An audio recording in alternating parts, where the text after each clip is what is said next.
We'll start with the prayers.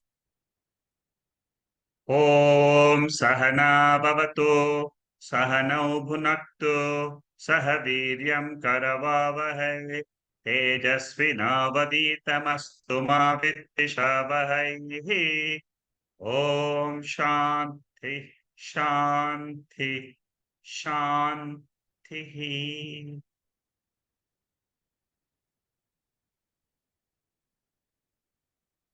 Last week, I took a summary of chapter 2. Today, in the WhatsApp group, I have circulated the notes of that last week, which is a complete summary of 31 verses, divided into 9 sections. So, if you have not received the summary, you can write to me. I can send it to you. For those who are doing online classes after the current lecture, if you are listening offline later on, you can write to me. Okay, now today we have started last week on chapter 3 of Taittriya Upanishad. The total Taittriya Upanishad consists of 80 mantras. Out of these 80 mantras, in my opinion, there are 6 or 7 of them which are very, very important, which I will give it to you at the end of the after a few minutes. There are 8 mantras out of 80. I've just selected 8 mantras. These 8 mantras, if you remember, you will remember complete Taittiriya Upanishad. I will tell you which are those 8 mantras a little later on. If I have started the chapter 3 last week, which consists of 16 mantras, 1-6. Before I start expanding on those mantras today, I thought it might be a good idea for you to get a bird's eye view of these 16 mantras. There are many listeners who came back to me after the last week's talk and said that bird's eye view was very good. We really enjoyed the chapter 2 summary, and it was very clear because we have attended all the sessions. Then I thought maybe before I start today, I will give you another summary so that you get what we are trying to enter. You see, whenever you study anything, this is my style of study. Whenever I want to study something, I want to know what the whole picture is, the helicopter view. And then I will like to study the details. This is the way I would like to study, and this is the way I would like to teach. So in my website, you will find more than 20 or 25 bird's eye view section where you have different texts and just a bird's eye view. See, this is very, very special. It is completely designed by me only. Nobody has told me about it, but I have found it very interesting. And whenever I want to revise that text in a very quick way, I look at those bird's eye view charts and I find it very useful for me to remember. So if you go to the website, you will find that section. Upadesha Sara is there, Bhagavad Gita is there, Upanishads are there, Brahma Sutra is there, so many things are there. My website is by and large specialized in this type of teaching, where we give you a bird's eye view of the entire text, and then we go into the details slowly, one by one. Even if you go through my Bhagavad Gita complete Master Gita Master Life talks, you will find that every chapter I'll give you a bird's eye view first for Bhagavad Gita. See, then what happens is two things will happen. One is you will get a gist of what is the central message. That's the first thing. The second thing is it will also tell you in what in what in what steps do I study that.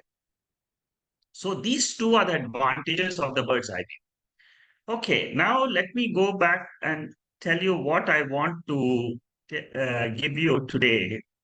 Now, this is the third chapter is called as Bhrigu. I have introduced this, and Varuni is the uh, teacher, Bhrigu is the student.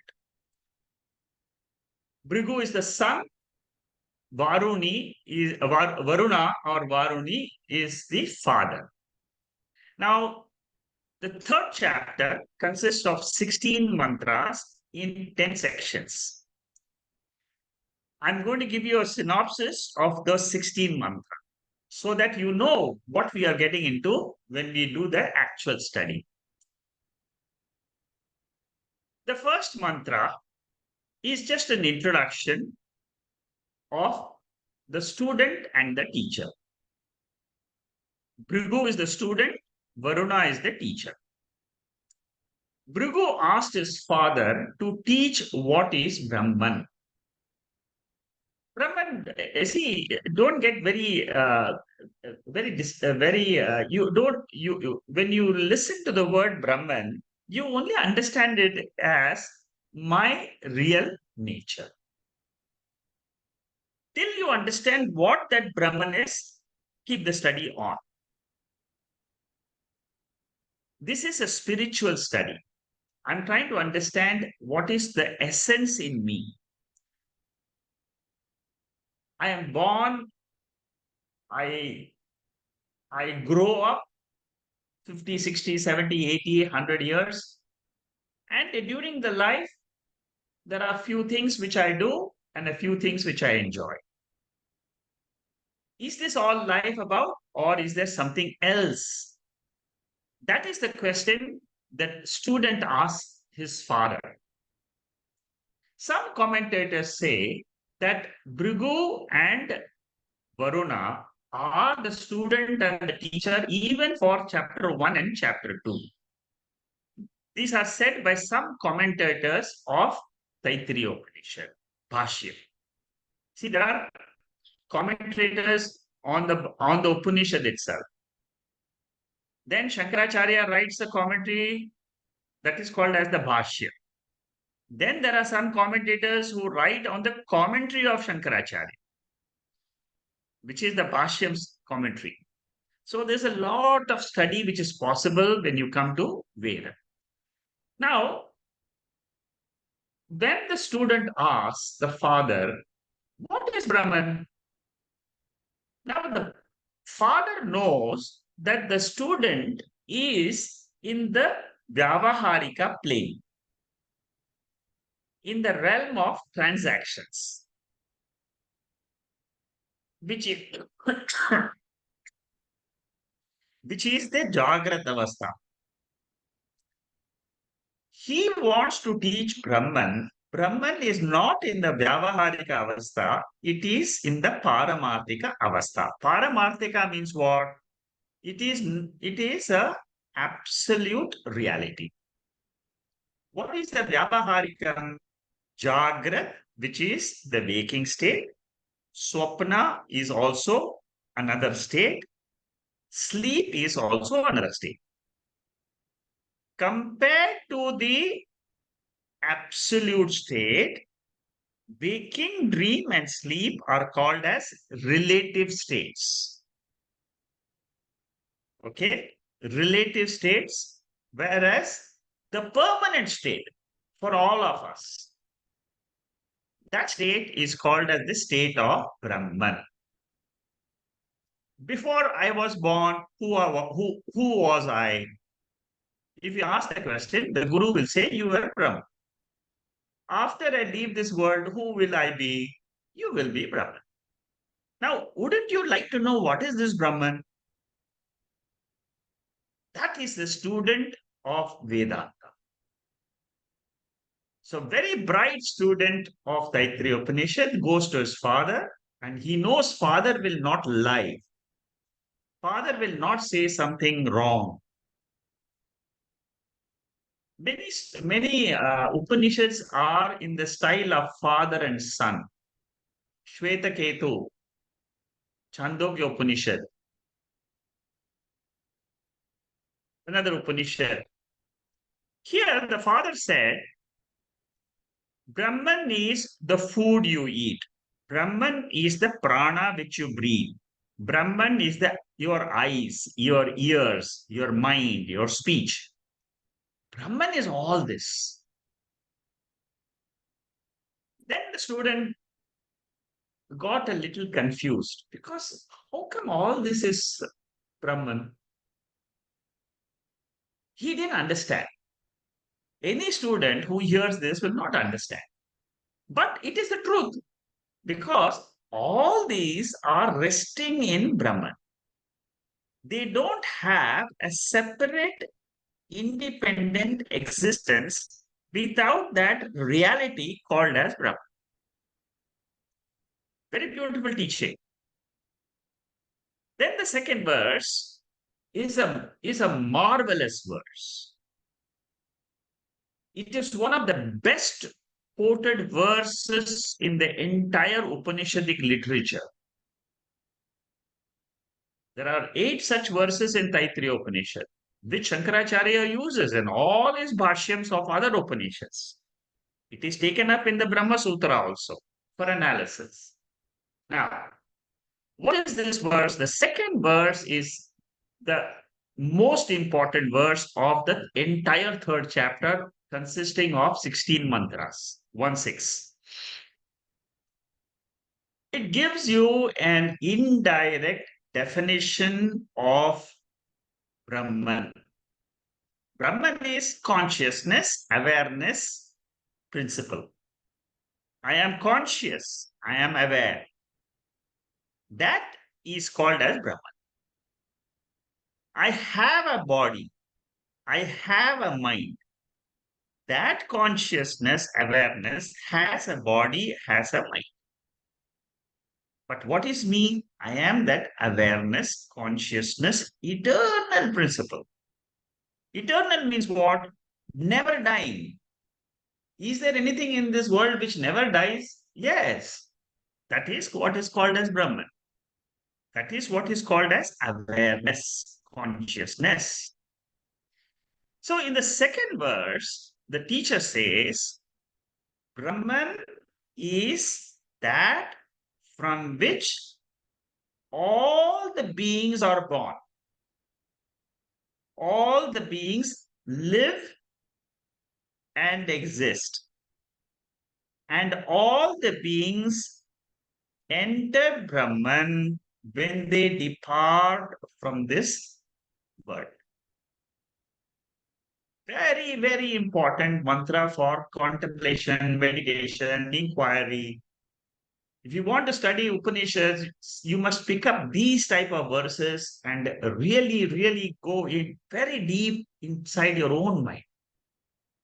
Suppose a teacher tells you that this is what is your nature. There is something called as awareness, from which you are born into this universe, in which you are living in this universe, in which you go back when you leave this body. I'll give you a very simple example.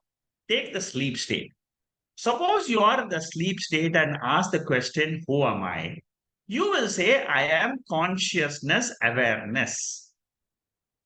When you come into the waking state, you will say, I am born from that consciousness.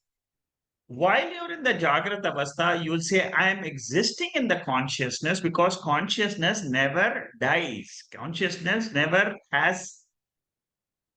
ceases to exist. It is always there. It is eternal. And then when the evening comes, what will you say? I go back to my house, my own house, not your current house, physical house. I go to back to my spiritual house, which is called as Brahman. Very easy, isn't it? Upanishads are easy if you understand it the right way. Very easy. Contemplate on what I said in the last 2 minutes. Your standpoint should not be starting from Jagrata Avastha. Your standpoint should be start from the sleep, Sushupti Avastha. Whenever you are using the right standpoint of starting, then you will reach the goal. To reach Brahman, you have to start from the sleep, from the Sushupti Avastha. Not actually in sleep, but in the Jagrata Avastha, take your mind off from this Jagrat world. Let your mind go and contemplate on that state in which you are there. That is called as the state of Brahman. Brahma Bhava, if you can keep this Brahma Bhava throughout your life, that is what is called as Jivan Mukti. That is the end of your study of Upanishads. For getting the Jivan Mukti, you must know how to interpret this mantra correctly. That is what is called as Samyak Jnanam. Right knowledge, clear knowledge, not knowledge with doubts, not knowledge where you are having some other opposite thoughts. Viparya. Viparya means opposite knowledge. I am this body. How can I be that consciousness? What is that consciousness? It's so abstract, it's so difficult to understand. But try to go exactly how the Upanishad wants to learn for you. It wants you to learn. The third mantra. From food, all beings are born. By food, all beings survive and they are sustained. And when they depart this universe, they all go back to food. This is the third teaching which Varuna, the teacher, tells his son. This is the starting point. Okay. Now comes from here onwards, from this third mantra onwards, the actual breakdown, the elaboration of what he said in the beginning in the second mantra, he is trying to expand on that particular second mantra. So uh, what did Bhrigu did? He started tapas. Tapas has got two meanings. In the Vyavaharika plane, tapas means fasting. When it comes to the Jnana Yoga, tapas means inquiry. We will study all that when we do the notes. So tapas means inquiry, like what we are doing now. This is also called as tapas. So what did Bhrigu the student do? He heard the father, and then throughout the third chapter, he contemplates on whatever Shravanam he has done. That's what you and I are supposed to do whenever we listen to the Upanishads. We are supposed to remember what we learned in our own mind and then slowly remove our doubts and then rest on that awareness consciousness principle. Now, in this third mantra, it says that Bhrigu concluded that from food is also not, it is only a relative truth. But then food depends on the prana. Suppose a person is not breathing, he cannot take food. So then the Bhrigu thought that food is dependent on the prana which the living being has. So then he says, prana is Brahman in the fourth one. Now, these are all a dialogue inside the student's mind, and then he goes back to the teacher. He goes back to the teacher. He approached the guru again in the fourth mantra, and he tells the guru that you told me food is Brahman. I also feel prana is Brahman, because prana, without prana, nobody can intake food. On the food intake depends on the prana. Then Varuna said, your teaching is completed in the second level. Now listen to the third level. He said, mind is Brahman. You see, now the sequence of all this teaching is exactly like the sequence in the second chapter. Annamaya kosha, pranamaya kosha, manomaya kosha. Okay, so the fourth mantra deals with mind. Mind is a sentient entity. Prana is not sentient, it cannot know things. So, mind is more powerful than prana. Prana is jadam. Mind can think, mind can contemplate, mind can even reach the truth.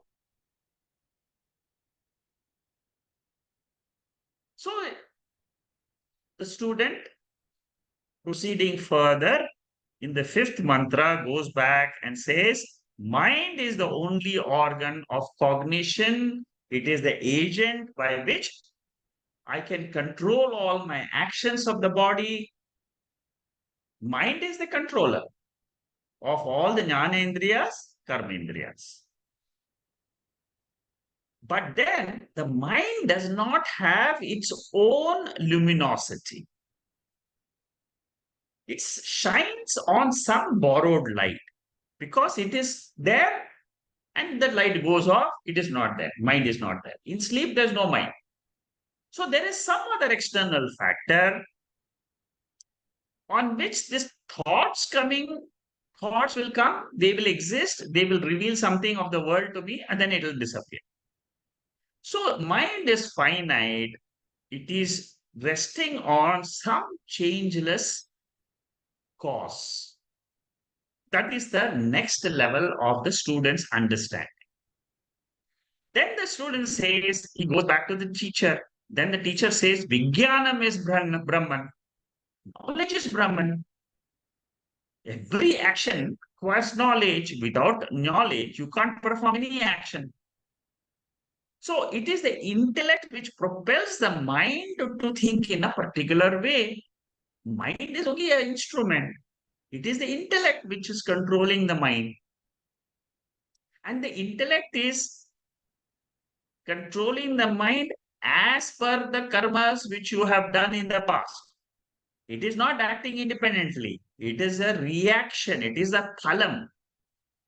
Karma phalam, which expresses as prarabdha karma, is in your mind, is in your intellect, and it takes the form of thoughts. Our thoughts are nothing but karma phalams. Throughout the day, you have hundreds and thousands of thoughts. All those thoughts, they have they have some cause, and those the cause of the thoughts in your mind is the prarabdha karma phala. Because of the thoughts, your mind acts through the sense organs, and you do action, again you get result of action. This is the whole process of law of karma. Then the student, who is a very intelligent student, he says that sometimes the intellect has got a blind belief. So it cannot be the supreme. Intellect also seems to be an agent only. Intellect is also working under some master, because intellect is not pure. Suppose there is Brahman, it has to be pure, it has to be permanent, it has to be divine. But my intellect, when I look at it, it is not pure. It has got all rubbish in it also. Then Next level of teaching is bliss is Brahman. Seventh mantra. From bliss, the beings are produced, they are sustained, and then they depart. You see, in all this, Brigu is applying the knowledge of the Pancha Koshas to that second mantra, which says, Brahman is that from which all the living beings are born, they rest, and they go back. Suppose you want to conduct an inquiry in yourself. Use the second mantra in your own meditation contemplation. That is why I really attach a lot of importance to the second mantra of the third chapter. It's one of the brilliant mantras or in which you can find in Vedanta. Contemplate, you will find tremendous joy in your analysis. So the seventh mantra deals with bliss, Anandamaya Kosha. It is the last kosha in which Brahman is shining. The source of Ananda is within us. An elaborate study of Ananda was done in the second chapter. All of you will remember that. Devananda, Swarga Loka Ananda. Then you have Prajapati Ananda. So many Anandas of different devatas. All was discussed in the second chapter. So that source of Ananda, happiness which we experience, is nothing but it is Brahman. That is the last level of the study. So, in your analysis, your final analysis should be I am happy sometimes. Where is that happiness coming from? Is it permanent? No. My experiential happiness is not permanent. But Brahman is something which is always Ananda Swarupa. To understand that Ananda Swarupa is not easy, but that is the way Upanishad defines Brahman. So, all other times we are pushed by our ego to experience the world of Dvaita. Now, this is an important sentence. Our nature, try to pay attention to what I'm saying, contemplate on this particular comment which I'm making. Our sarupam, our nature is Ananda. That is my nature. It is a fact given out by the Upanishads. Satyam Jnanam Anantam Brahma. That is the definition of Brahman. So, what does it mean? My nature is Ananda. Now, what happens to me during the waking state? Every time my mind goes into the world, the ego is pushing me into the world of experiencing joy in the world, which is called as Dvaita Ananda. What is my real nature? Absolute nature is pure Ananda. But I don't know that. This is what is called as Mula Avidya. I don't know. Unless a guru comes and tells me, oh, this is what I am. Then the guru also says, you have sorrow in life because you have forgotten your Swarupa, your nature, which is Atma, which is Brahman, which is pure Anand, in which there is no sorrow at all. So, when I get pushed into the world to enjoy my karma phalams, what happens? Every time the joy which is born in the world is through a contact between the sense organs and the sense objects. Bhagavad Gita, matra sparshastu kaunteya. That verse. Try to remember. Whenever the sense organs try to contact the sense objects, superficially there will be an ananda or a joy. Because it is the nature of the sense organs to enjoy the world. But what is the problem? Then it is very beautifully described in the Bhagavad Gita. It says that the joy born in the world has got us beginning very good. But the sad thing is, it has got an end. Any joy you take, you look at your own experiences. So many times I became happy, but have that happiness, has it given me fulfillment in life? No. Again, I want something more. Again, I want something. So here, the last sentence here in the seventh mantra, we are pushed by our ego to experience the world of Dvaitam. That is the problem of samsara. The entire cycle of samsara is explained in the seventh verse in this mantra. Okay. Then next we go to eighth mantra. Here, from here onwards, eighth, ninth, and tenth mantras, uh, the Upanishad has finished the teaching. In the seventh mantra, the teaching is over.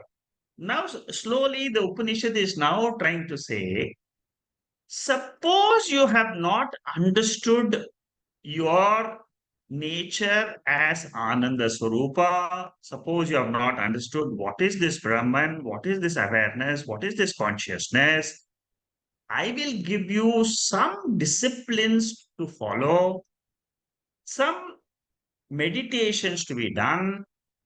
If you follow these disciplines and the meditation, and again go back to the Upanishadic mantra, the eight mantras which I will tell you in the end, you will understand those eight mantras and you will be able to claim whatever it reveals as your own nature. Isn't it so beautiful? See, the Upanishads are very, very systematic, and it leads you to something very divine. You cannot expect that type of joy in anything else in the world except what the Upanishads reveal. So the seventh mantra says, do not blaspheme food. That means don't ever criticize food. Prana is food because from food only prana is born.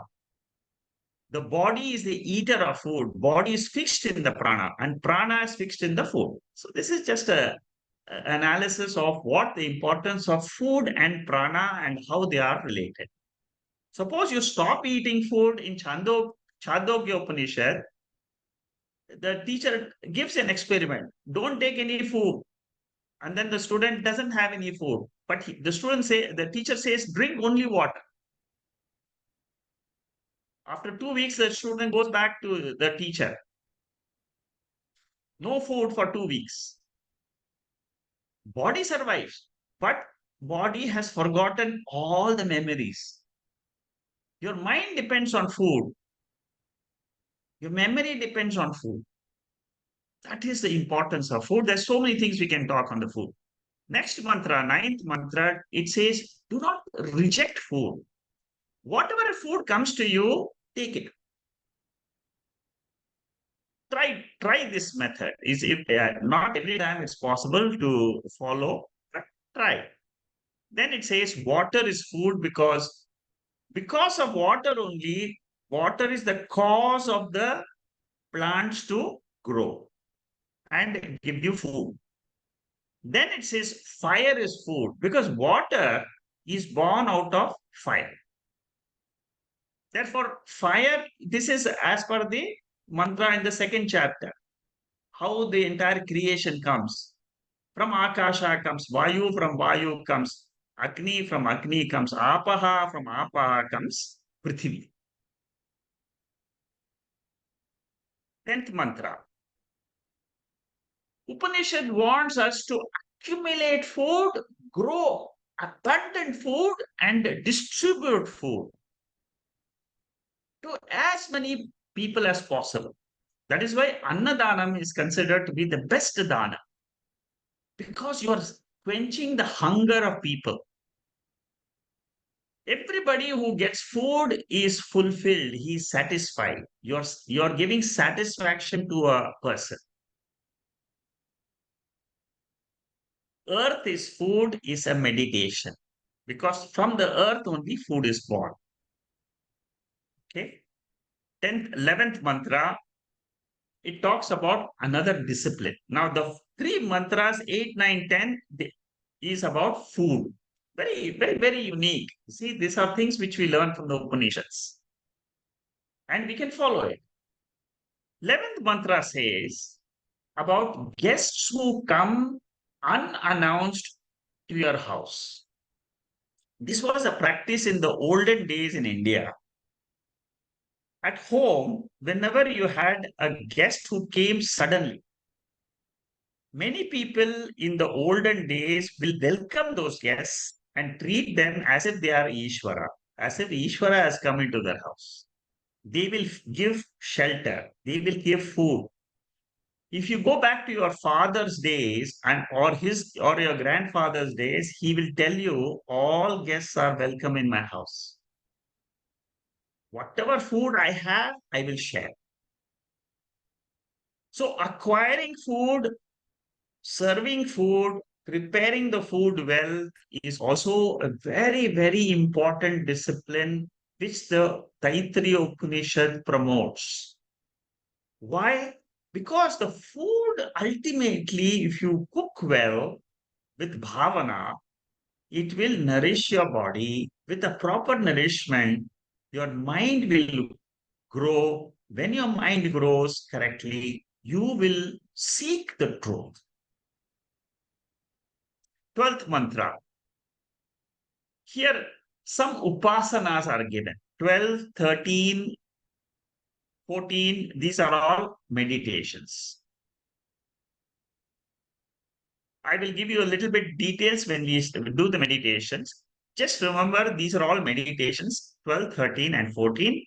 What it says in the 12th mantra is prana and apana. They are like the acquirer and the preserver of the body. We have to meditate on Adi Daivika, Adi Bhautika, and Adhyatmika. Adhyatmika means whatever is there in the body, you meditate on that. Adi Daivika means the supernatural forces. Adi Bhautika means the five elements. In the 13th mantra, the Adi Daivika portion is given. The I told you Daivika means supernatural forces like rain, lightning, then fame, the light and the stars, immortality of the joy in the organs of procreation, space as a substratum of universe. These are all some meditations which are given in the 13th. The 14th mantra says that the supreme is the support for space. Again, it comes back to the second chapter, the third mantra. There it says, from space, air is born. That means space is the adharam. It is the support for everything which exists in the world. So worship the supreme like you worship the space. Another meditation. But the supreme has got destructive power also. That is also like in the 11th chapter of Bhagavad Gita. Lord shows to Arjuna the destructive power of that Lord also. He says, so many people are getting killed. Watch, this is also my vibhuti. So, creation, sustenance, and destruction, all three are If you understand correctly, that gives you a total vision of this universe. The 15th mantra is the Mahavakyam, the same mantra which we studied before in the second chapter. Sayashtayam Purushe Sava Aditye Sa Ekaha. That mantra. It is again repeated. The second chapter, the Mahavakya, is again repeated in the third chapter because third chapter is only an addition to the second chapter with a few disciplines and meditations. So in the end, Bhrigu, what he does, he meditates on the final Mahavakyam. What is a Mahavakyam says? It says that the essence in me, Vyashti, the individual, the essence in the totality represented by the Surya, that essence is the awareness, existence, which is called as Brahman. So, this is the last step in our realization. Whenever you feel that you have understood that the whole world is nothing but pure consciousness, awareness, incidentally, I am experiencing Jiva Bhava when I am in the Jagrata Avastha or in the Sushupti Avastha or in the Swapna Avastha. Avasthas are not the reality, avasthas are incidental. Mandukya Upanishad, which I'm teaching tomorrow. Same essence is being taught in Taittriya. So, finally, after this realization of Mahavakya, the student jumps with joy. He is completely fulfilled in life. I have known the truth of not only this body, but also the entire cosmos. And he says, Ahamannam, Ahamannam. This verse is very famous also. I am the food, I am the eater of the food. I am the shlokas of the Vedas. I am the firstborn Hiranyagarbha also. I am luminous like the sun because sun depends on this consciousness for its existence and for its awareness. So thus, with a song of joy, the third chapter ends in the 16th month. This is a bird's eye view of third chapter.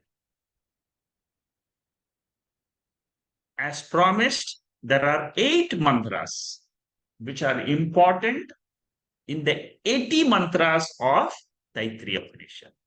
Number 1, Brahmavida apnoti param tadesham yuktam satyam jnanam anantam brahma.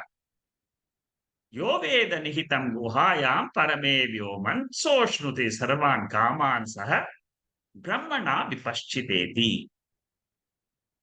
The very first mantra of the second chapter.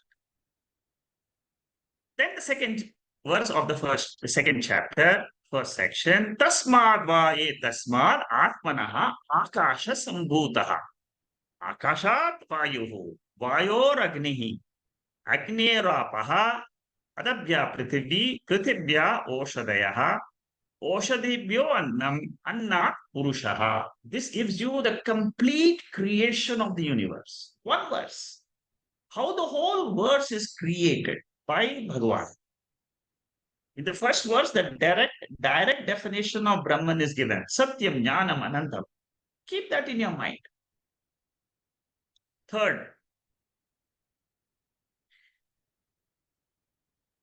here in this verse, Anandamaya Kosha is defined.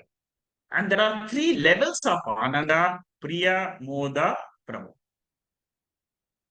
Okay, this is the Anandamaya Kosha verse. The fourth verse is the verse which says that Brahman, that Bhagavan, after he created the universe, he enters the body of individual jiva and the external world. Anupravesha stuti. Very important verse. Anupravesha. See, these are all the steps in understanding Vedanta.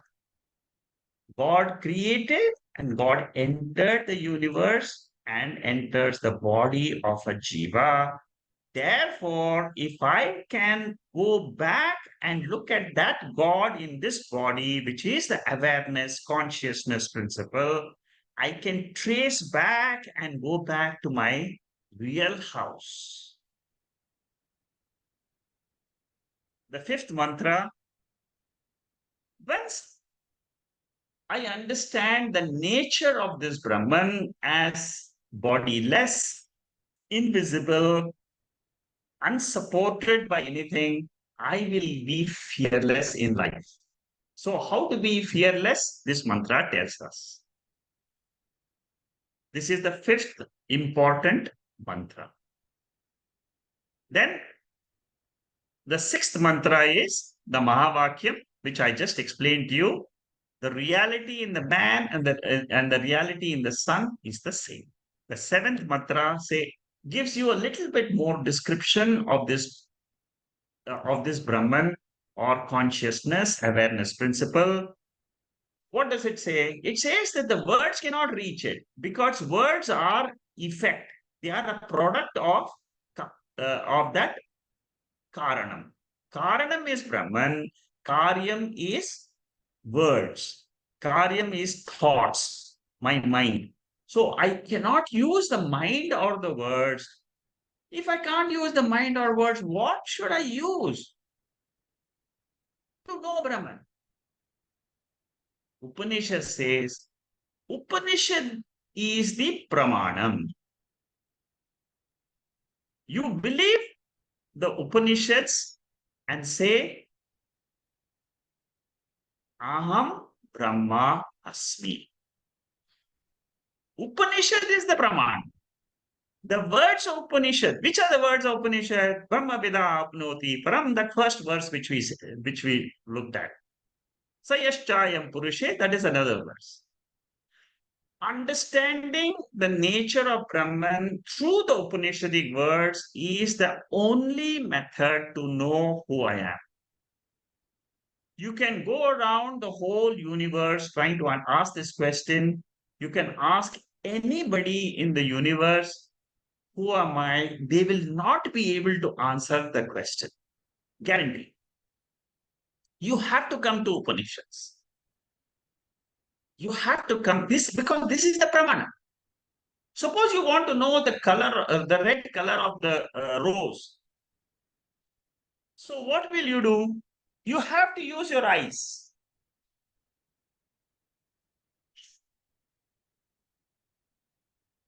The eyes are the only pramanam to reveal color or the form. There is no other pramanam. There is no other source of knowledge. The only source of knowledge is the Veda. That is why we come to the Upanishad to understand who am I. Yato va imani bhutani jayante yena chatani jivanti. This is the mantra, which is the third chapter mantra, which I told you is a very important mantra. That from which the beings are born, that in which the beings rest, and that in which we enter when we leave this body, that is called as the ultimate truth. With this, I complete the summary of the third chapter. Now you know what the third chapter is all about. If you are interested to continue the study, if you are very happy listening to the summary and you are enjoyed this, very good. If you want to know a little bit detail of what we have studied in the last roughly 1 hour, I would say 50 minutes, then you have to continue the Bhashyam portion. Last week, we stopped here. Okay. This is where we stopped last week in the Bhashyam. I said that Each of these chapters are given a name: Sikshavalli, Brahmanandavalli, Priguvalli. Why are these three names given to these three chapters? Because the first verse begins with these words. Okay, that is what some of the commentators have studied and have remarked. Okay, now we are studying the Bhashyam of the first verse and the second verse, whatever uh, Varuni taught Brigu in the first two words. Now you can remember what was taught in the first verse, second verse. Now you can link the background. See, the physical body consists of five pranas. It consists of five sense organs, jnanendriyas. It consists of mind. It consists of five, that means the four antakaranams and five karma indriyas. Totally 19. 5 plus 5 plus 5 plus 4. All that depends on the blood and the food. See, all these are now the teaching of the third chapter starts like this because the student is in the he wants to reach Brahman, he wants to reach that consciousness, but he has to start where he is. So this is what he says in this first mantra. And when we study these organs, we will arrive at five koshas. The body consists of all these 19 factors, which are called as the subtle body, gross body, subtle body, and the causal body. They three together form the five koshas. Annamaya kosha, pranamaya kosha. Annamaya kosha is the gross body, the first kosha. Pranamaya kosha, manomaya kosha, vijnanamaya kosha, these are all the subtle bodies. Three koshas in the subtle body. Anandamaya kosha is in the causal. Once you know that these are the doors for the realization of Brahman, then you will continue the inquiry. So this is the what Varuna taught in the first chapter. That is what Shankaracharya is reporting. He says that the means of knowledge of Brahman is through the body, through the sense organs, through the mind, intellect, which form the five koshas. If you study the five koshas, you will remember what is Brahman. What is this awareness? Because the functioning of this body depends on that consciousness factor. Even the prana in this body cannot remain as a prana if that reflection of that consciousness is not in the mind. Okay? Annam prana chakshuhu, that means the five koshas are the clues to discover Brahman. Five koshas is the place, upalabdhi sthanam. It is not the place where Brahman is located, but it is the place where I can discover Brahman. Then the second clue is what? It is Jagat Karanam. What is Jagat Karanam? Brahman is Jagat Karanam. It was mentioned in the second chapter also. Now the same methodology is being used by Varuna, the teacher. He says, the five koshas, you try to see, discover the Brahman, the pure consciousness, existence amongst the five koshas, and also know that that is a cause. It is the cause of the not only this body or five koshas, but it is the cause of the entire universe. Jagat Karanam Brahma is a tatastha lakshana. Tatastha lakshana in Sanskrit means indirect definition. What is the direct definition? Direct definition will describe the features of Brahman, which is what? Satyam, Jnanam, Ananta. Satyam means the easiness of this world. All the time I feel the world is, body is, the mic is, the tree is, everything is ease. That easiness is the substract. That is what is Satyam. Jnanam. Jnanam means consciousness. I'm aware. That knowledge factor in the world is Anantam. Ananda means Satyam Jnanam, Anantam. Anantam means it is infinite. It is not consciousness, it is unconditioned consciousness. Okay? This is very similar to the verse number 1, which was described in the second chapter. I've just put that verse here. Okay. Annam. What is annam? Normal meaning of annam, popular meaning is food.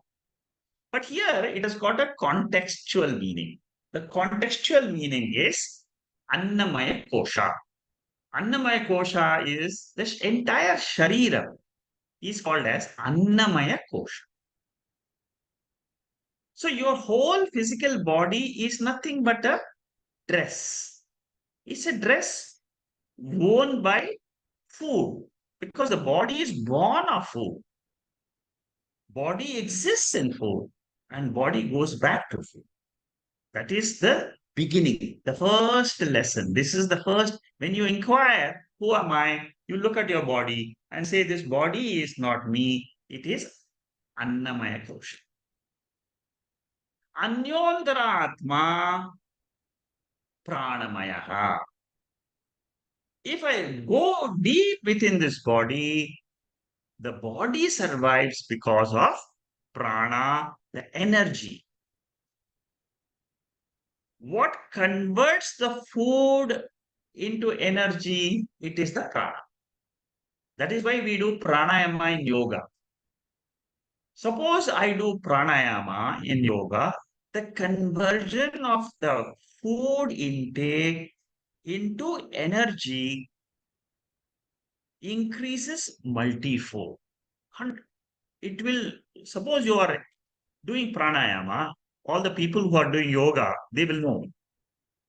On the days you do pranayama, on the days you don't do pranayama, you will feel the huge difference. When you do pranayama, your entire day will go very smooth. Your breath is under control, your mind is under control. The energy in the body is under control. So the title given to prana in Brihadaranyaka Upanishad is that it is the eye of the eye, ear of the ear, mind of the mind, because without this prana, you can't call the eye as an eye. It will be a dead eye. So inside this prana, that is why we say inside this prana are the 10 indriyas, pancha jnanendriyas, pancha karmendriyas, and 4 antakaranam. All these 14, they depend on prana. So from the annamaya, slowly you're getting into prana. Here I represents the 5 jnanendriyas, the vak, speech, represents the 5 karma indriyas. For Brahma Jnanam, the 5 koshas are the upalabdhi sthanam. It is a place, it is a stepping stone to know Brahman. So, how do I start the whole process of self inquiry? From the Annamaya kosha? Go to Pranamaya, then go to Manomaya, then go to Vijnanamaya. Ultimately, come to Anandamaya.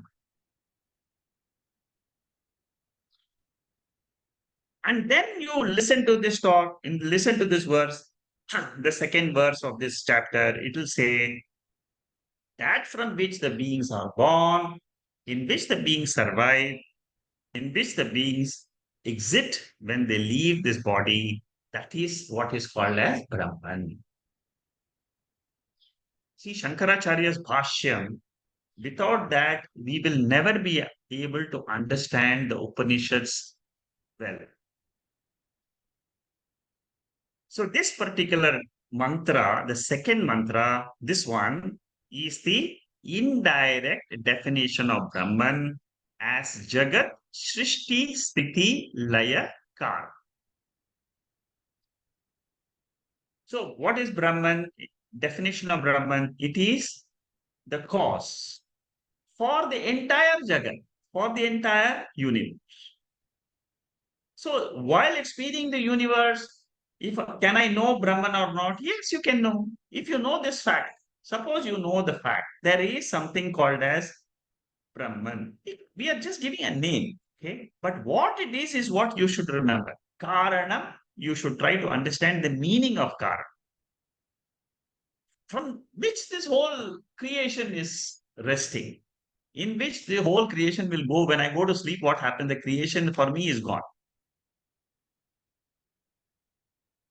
In based on this particular mantra of the third chapter, Brahma Sutra has got the second adhikarana. Which is Janmadasya Sya Yataha. This is Brahma Sutra. This is how Brahma Sutra, for those who don't know what is Brahma Sutra, this is a sample. This is the way you will find 555 such statements are there in Brahma Sutra. Sutra means cryptic statements, aphorisms. That Brahman from which birth of this universe is derived is called as the reality. So, Taittiriya Upanishad is famous for two things. One is giving you a direct definition of Brahman, which is Satyam Jnanam Anantam, which is a Swarupa Lakshana. Lakshana means it is an indicator. It tells you what is the nature of that reality, truth. And then it gives you an indirect definition. Indirect definition means Yatova imani bhutani yena jayanti jivanti, from which all the human beings are born, living beings. Mainly it talks about living beings. So commentary of Shankaracharya continues. In this paragraph, he talks about the indirect definition of Brahman, which is called as Tatastha Lakshana. See, all these commentaries, Shankaracharya, he comments in a very deep fashion. If you go through these commentaries, after you have gone through these sessions, you will be able to understand these paragraphs very, very well. Whoever has studied with me Taittiriya Upanishad and also is studying the Mandukya Upanishad, they will be able to follow the Shankaracharya's commentary very easily. Because you know how to open up these commentaries. You know how the 16 mantras are all linked. So, here it is a commentary on that verse which I just described. I've already explained to you this. So, ultimately, what he says in the end here is, see, whenever we go to the sleep state, we should know that I am still there, but not in the form of this body or mind, but I am in an undifferentiated, unmanifest form. Look at the last sentence. The form in which we recognize, but we are in an undifferentiated, unmanifest. That alone is Brahman or Atma. See, this is the proof. to say that in my sleep state, I am with Brahman, I am Atma. This is the proof. Take this paragraph, analyze it, and use this to convince yourself that I am that pure Atma in my sleep. What will happen if I accept this truth? I will be fearless because I will not be bothered about death. See, death is of the body, which anyway I drop in my sleep state. Same thing will happen. That's in the waking state only there is a birth and a death. Body is born, body will go. Okay. Now I'm ever free from this fear. Fear is a thought which comes only when the mind is there. When the mind itself is not there, that's what the definition of Atma is. There is no mind in Atma, there is no body in Atma. Okay, I can continue on this, but let me go forward. So yataha, indeed from this Brahman, imani bhutani jayante. All the living beings are born.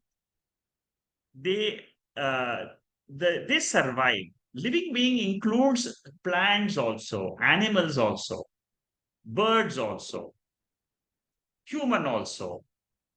So all these are living beings. All this, why do we call it as living beings? Because they have the concept of prana. Without prana, they are not living beings. They are jada. So Bhutani has two meanings. Living beings which are sentient, which are chetanam, which are breathing. Bhutas also mean inert, achetana, uh, like stone, mountain, this, which is jadam. Etani jivanti, by which Brahman they live, from which Brahman they originate, and into which they ultimately merge. So living beings are born, surviving, grow, and die. They go back to this truth called as Brahman. Jivanti, Prayanti, Abhivishanti. They are Jivanti means created, Srishti. Prayanti means Stitihi.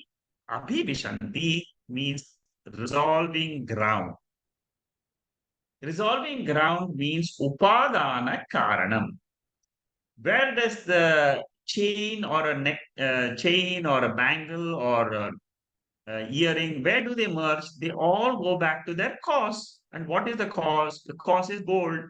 Similarly, all the bodies, all the living beings, where do they merge? They all merge into Brahman. That is called as Tatastha Lakshanam, indirect definition. You cannot directly define it like Satyam Jnana. So when my mind starts thinking like this continuously, then what happens? My mind gets the power to know that Brahman, power to know my inner truth. The body, mind, and the world will undergo change because they are Maya Shakti. They are all governed by Maya.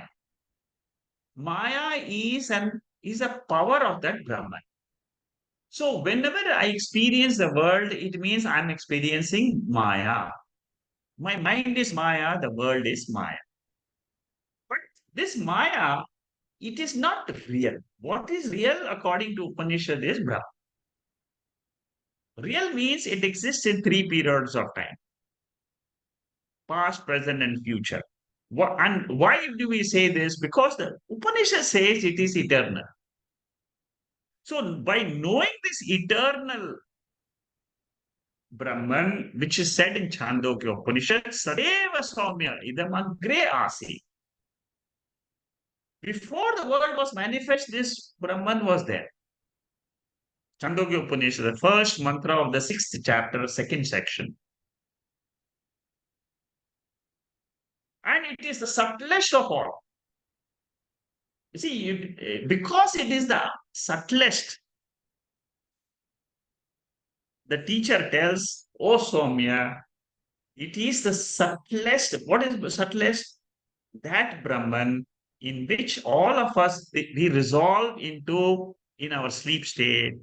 That is called as Satchidananda, or it is called as Brahman. It is Karanam Brahman.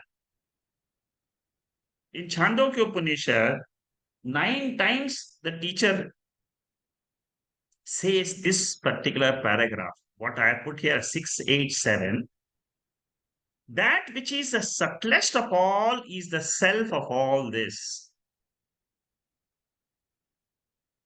Tat satyam sa atma. Tattvamasi shvetaketo iti bhuyaha. Tattvamasi. You are that. Ultimately, you must know and claim, I'm not the body, I'm not the prana, I'm not the mind, but I am that reality, that truth, pure existence. It is the nature of the entire universe. So, where does the pot resolve? The pot resolves into clay. Where does the ornaments resolve? They resolve into gold.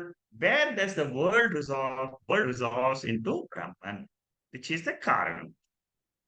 Dakshinamurti Stotram, Yasyaiva Swaranam Sadatmakam Asatkalpartakam Bhasate Sakshatattvamasi Veda Vachasa Yobhoda Yatsritan. This verse, number 3. See, Dakshinamurti is a gem of a text. If you go through the text, you will find that it's all the Vedanta is hidden there. Same Tattvamasi, which is defined in Chandogya Upanishad, is also taught in Dakshinamurti Stotram. And that Tattvamasi is nothing but Brahman in this Taittriya Upanishad. See how we are able to connect so many things. We are connecting Bhagavad Gita, we are connecting Taittriya Upanishad, we are connecting Dakshinamurti Stotram. I'm trying to understand this second mantra of Taittiriya Upanishad, third chapter, where all the livings are born, where they exist, and where they ultimately merge. Same truth is there in all the Upanishads. Once you have understood one Upanishad correctly, then you can understand Mandukya Upanishad is very easy. Taittiriya Upanishad I've studied. Then every other Upanishad becomes easy because that is the beauty of Shankara Bashyam. If you do one or two Upanishad, that's enough. Every other Upanishad becomes very easy. You are able to connect things, once you study one Upanishad very, very well with Shankaracharya. So the next commentary of Shankaracharya here, it says, may you have a desire to know that Brahman. This is what the teacher is telling the student. And maintain that desire till you are convinced that you are that Brahman. Aparoksha jnanam as Atma. That Brahman is existing, that is a paroksha jnana. Paroksha jnana means there is something called Brahman. That is what you listen first and you come to realize that there is something called as Brahman. Like today, you might have just come to know there is something called as. But that is not enough. You must convert the paroksha jnanam into aparoksha jnanam. Aparoksha jnanam means what? That Brahman which the teacher is teaching is my Atma. My Atma means it is the inner self of me. So, with the Lakshana of this second verse, definition of Brahman, I should be able to look deep within myself and say, I am not the body. Okay, this is how Tatastha Lakshanam and Swarupa Lakshanam, they help me to draw the 5 koshas in Taittiriya Upanishad. Try to understand this very well. Swarupa Lakshana means it is the direct definition of the features of Brahman, which is Satyam Jnanam Anantam, I have to claim that as my inner Pratyagatma, inner self. It is the inner self of the entire universe. That is what it said in Mahavakya. Sayaschayam Purushe, the core in the sun and the core in my being is the same. That is the Lakshanam says, gives you a general idea. Swarupa Lakshanam is for Aparoksha to claim that as your own nature. Tatastha Lakshanam is a general idea to know that there is some Brahman. It is for Paroksha. So now you will know what is Paroksha and Aparoksha. See, these are all Sanskrit terms. But we use the Sanskrit terms to go deep within us. Okay? When I understand these two Lakshanams correctly, I will be able to liberate from this body. That is what is called as moksha. If a jiva originates from Brahman, how jiva is one of the six anadis? Anadi can't have adi or anta. This is a purva pakshi. How is Brahman not having an end? Is the question. Five, five koshas, the three sharirams, the three avasthas, they are born and they die. Every day we face the death of the Jagrat Avastha and we are going into Sushupti Avastha. Again from Sushupti Avastha dies, again we come to Jagrat. So manifestation, unmanifestation is taking place every day without our will. Okay. Now the question is, how do you say that how origination of Jiva takes place? Is the question. Suppose you are saying Jiva is birthless and deathless, but how come we are seeing so many Jivas in the world? This is because of ignorance. I don't know that I am that Brahman. The moment I come to know that I am that pure consciousness, then the Jiva ends his Jiva Bhava and owns up the Brahma Bhava. Brahma Sutra has got one Adhikarana. See, now I am talking about Brahma Sutra because after Upanishads, you have to study Brahma Sutra. In the Brahma Sutra, in the second chapter, the third section, there are 16th, it talks about this particular birth and death of a jiva. Does a jiva really gets born and does he die? Or the jiva is eternally there? That is the question, which is answered in Brahma Sutra. See, such important questions are there. What Vyasacharya and Shankaracharya they confirm is Jiva is Anadi. Anadi means the Jiva doesn't have a beginning. There is no origination for a Jiva. The scriptures talk about origination only with reference to the body. Figuratively, we say Jiva is born. So, actually speaking, the inner core, the spiritual self, doesn't have birth or death. That is what you should understand here. Upadika janma, na vastava janma for a jiva. Upadika means what? With reference to the body as a upadi, we say that the jiva has birth and jiva has death. But with reference to the self or the atma, we say jiva has no origination. This is a very, very big discussion in Mandukya Upanishad, the fourth chapter. Very, very big discussion. I won't get into it, but just I'll tell you the short form. There are two. There are two. There are two schools of thought. One is called as Satkaryavada. Another is called as Asatkaryavada. Asatkaryavada means what? non-exist. Okay, I think I will be good. I'll be digressing too much. I'll explain to you in later on in Mandukya. But what it means is the world which we see and experience, factually, it is only an appearance. This is a very deep truth which is this, which you have to discover in Mandukya.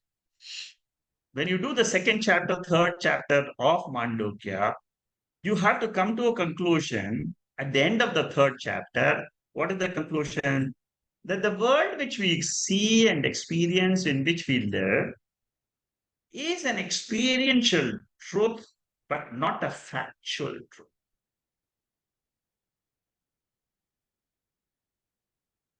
How is it? Exactly like the dream. Dream is experiential truth, but not a factual truth. Dream world comes and goes. Similarly, waking world comes and goes. But what is the fact? If this is as if the experience is mithya, there has to be satyam. There has to be satyam, which is the adhisthana for the mithya. That satyam is called as Brahman. That satyam is called as Yatova imani bhutani, this particular mantra. Okay, this is how you have to connect Mandokya to Taittiriya Upanishad. So today, I think I've covered quite a lot of things. Try to revise this if you can, because when you study the Shankaracharya's Bhashyam, he goes into the depth of the mantras. Now, this is the way when we study, we will be able to understand Upanishads correctly. The way we should understand. Initially, it may sound difficult, panchakoshas, how to drop it, but keep listening. The moment you keep listening, that's what the teachers, they advise us. As you keep listening, this truth will get percolated deep within your subconscious mind. Once it goes to subconscious mind, it will burn all your vasanas. Your all the sanchita vasanas, it will burn, and you will have no more janma after this current birth. Okay, so when body is born, treated as a date of the birth of a jiva, date of birth belongs to the body. It doesn't belong to the atma because it is not factual. That is what I was trying to explain to you in all this while. So if Brahman has to be recognized, it has to be recognized as the core of our living being. Core. That means that core is always there. It never dies. See, core means what? It is eternal. So where to search for that Brahman? We have to search for that Brahman only within our own body. So Varuna gives the Panchakoshas as the searching place for Brahman. This I have explained to you, the two clues. Brihadaranyaka Upanishad also has, I have explained this before, the mantra I have explained, but here Shankaracharya is explaining that prana uh, is the I see. I'll give you the probably that mantra here 4480. Vital force is the eye of the eye, ear of the ear, mind of the mind. So this prana is the force behind all our sense organs. That is what is Shankaracharya describing here in this paragraph. So this is the eternal truth. So slowly, what Shankaracharya does is he brings the Brihadaranyaka Upanishad mantra to take our mind from the Annamaya and the body to the subtle mind, subtle prana, which is the subtle body. Prana is a part of the subtle body. So searching place is the Panchakoshas, the Sharira or Avastatrayan. These are all the three places for a Jiva. Jiva is, the definition of Jiva is, it is a reflected consciousness. Suppose the Jiva knows I am the reflected consciousness and my real nature is original consciousness, then he is called as Brahman. Suppose the Jiva thinks I am the three Sharirams, I am the Panchakoshas, I am the Avasthas, I am undergoing the waking state, dream state, sleep state, then he becomes a Jiva. He is no longer Brahman. Try to understand the difference. How to jump from the Jiva Bhava to Brahma Bhava? By knowing Brahman is Jagat Karanam. The core of Brahman, the core of both the Jiva and the world is Brahman. This is the way to get rid of the five koshas. In Keno Upanishad, most of you have done Keno Upanishad with me before. We did Keno, we did Kaivalya, we did Mundaka Upanishad.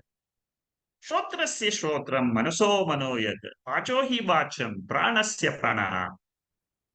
So when you listen to the Brihadaranyaka Upanishad, you must also remember this verse. Automatically it will come. Now, this is the way we have to connect that Brahman, which eyes cannot see, ears cannot know, ears cannot hear, mind cannot know. That is what I am trying to search.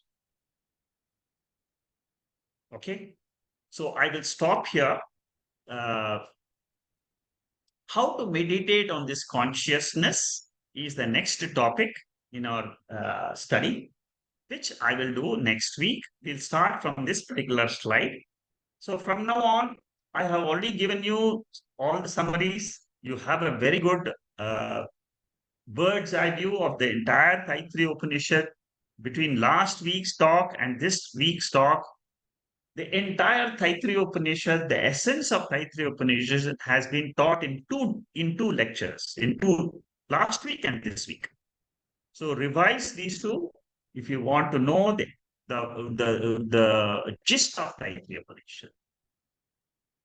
Okay, these are a very deep study of the Upanishad. What we are doing is Shankara Bhashyam. Okay. Om Purnamada Purnamidam Purnat Purnamudachade Purnasya Purnamathaya Purnameva Vasishyade Om Shanti Shanti Shanti Hari Om Sri Gurubhyo Namaha Hari Om. There is a very good question by Manikandan. Uh, this question which Manikandan is asking is the most difficult portion of how I can drop the five koshas and claim I am that pure awareness, consciousness, the truth. That is what the question is asking. See, Anandamaya Kosha is the last step. I have dropped the body in the waking state. My mind is also not there in the sleep state. In the sleep state, what is there? Anandamaya Kosha. Why is it called a Kosha? Why is it called Anandamaya Kosha? Kosha means dress. That Atma exists in sleep state. But it is covered by Sukham. You see, all of us, we experience when we go to sleep, all of us, whether you sleep in the afternoon, in the evening, in the night, whenever you sleep, what is the experience we all have? I was very happy. I was very happy in my sleep state. Now, what Upanishad says is drop that happiness of the Anandamaya Kosha. The moment it is You are attached to the Ananda. That means you are attached to the kosha. In the Anandamaya, what happens is in the sleep state, in the causal body, sleep state, where are we? We are not in this physical body. We are not in our subtle body because subtle body we have left in the sleep state. We are in the causal body. In the causal body, that is what is called as Karana Shariram. In the Karana Shariram, that Karana, see, the gross body exists with the pervasion of consciousness. Subtle body exists with the pervasion of consciousness. That means without consciousness, you can't even call it subtle body. Same thing happens in the causal body also. In the causal body, what happens? When I am in that, un- see, when I use the word causal, uh, it only means that I am in a condition in which there is no differentiation between the subject and the object. In the waking state, there is a subject object difference. I am the body and I am experiencing the world. In the sleep state, what happens? This subject object difference is not there. Why this difference is not there? Because the mind, which splits the consciousness into two, that mind is sleep. Mind is not. So at that time, what happens? I am there. I means what? I in my pure form.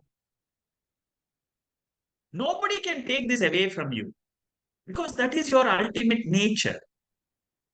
So in the Sushupti Avastha, in the waking, you can't go to Sushupti Avastha because in Sushupti Avastha, if you actually try to go to sleep to realize Brahman, it cannot happen. Brahman realization is only in the Jagrata Avastha. So, in the waking state, when you are listening to the Shastra, when you are listening to the Upanishad, your mind should be able to go and negate the Ananda Maya Kosha. The experience of Sukham in the sleep state, you negate and you say, there is a pervasion of consciousness, which is my real nature, which is there in the sleep state also. Consciousness is there in the waking state. It is there in the dream state. It is there in the sleep state. That consciousness never changes. That awareness never changes. What is the awareness in sleep? I am there, world is not there. I am there, body is not there. I am there, mind is not there. That is where you have to ultimately reach, not in the sleep state, but in the waking state. How do you go to that state? Repeatedly listen to the Upanishad, which describes the direct definition of Atma and the indirect definition of Atma. Keep listening to that again and again. Suppose you listen to that indirect definition of Taittiriya Upanishad, second verse, chapter 3. Yato va imani bhutani ye na jayanti jivanti. Keep listening, keep contemplating. There is something from which all the living beings are born, in which living beings exist, and living beings resolve. That is the ultimate truth. Keep listening, you will be able to cross this barrier. This barrier is because of it's a barrier, it's an obstacle because of uh, lack of shravanam um, with understanding. See, now you have started understanding the nature of art. Earlier, you had some idea, but slowly you are understanding. This understanding will be the methodology to transcend that Anandamaya question. Okay. So Manikandan, to some extent, I think I have answered. You can unmute and you can speak.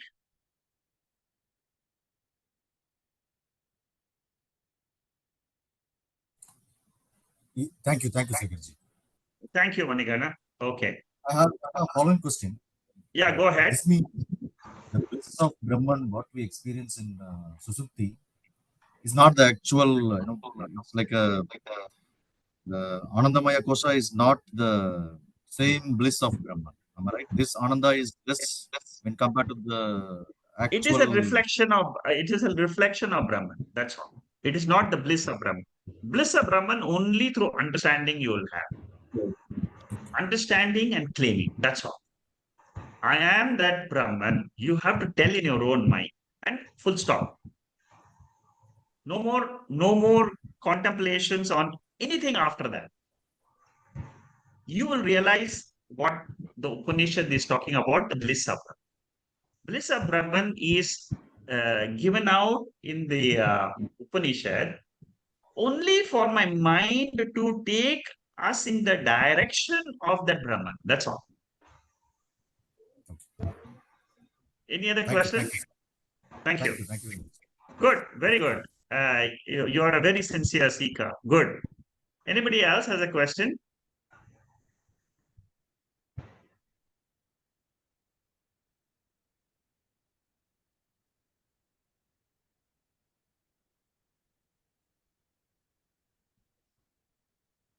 Okay, so we'll stop here and then we'll continue next week with Taittiriya Upanishad.